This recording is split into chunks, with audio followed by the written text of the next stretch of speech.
এখন রান্না করব রুই মাছ দিয়ে, ফুলকপি দিয়ে, সিম দিয়ে, আলু দিয়ে।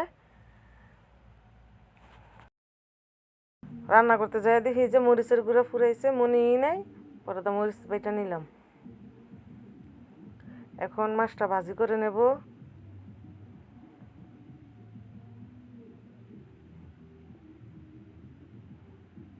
মাছটা ভাজি হয়ে গেছে, এখন পেঁয়াজটা দিয়ে দিলাম, কাঁচামরিচ দিয়ে দিলাম। এখন একটু পেঁয়াজটা একটু ভাজা ভাজা লাল লাল করে নেব।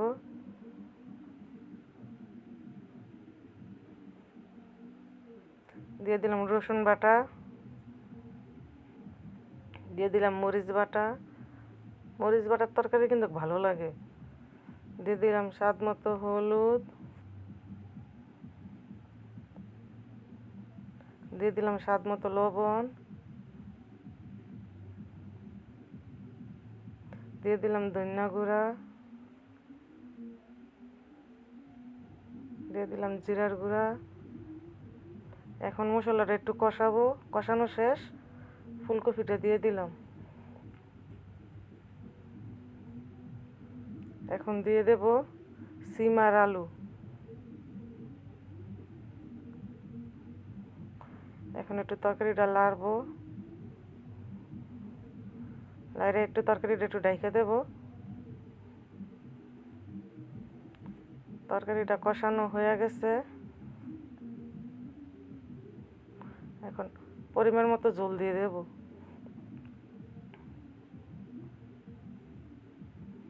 এখন একটু ঢেকে দেব বলক আসা পর্যন্ত।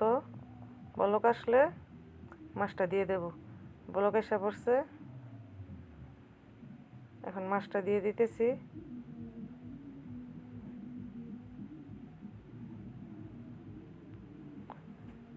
একটা টমেটো ফালা করে রাখছি, এখন টমেটোটা দিয়ে দিতেছি।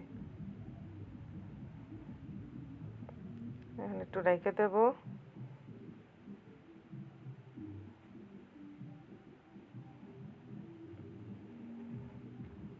তরকারিটা হয়ে গেছে, এখন ধনিয়া পাতা দিয়ে দিতেছি।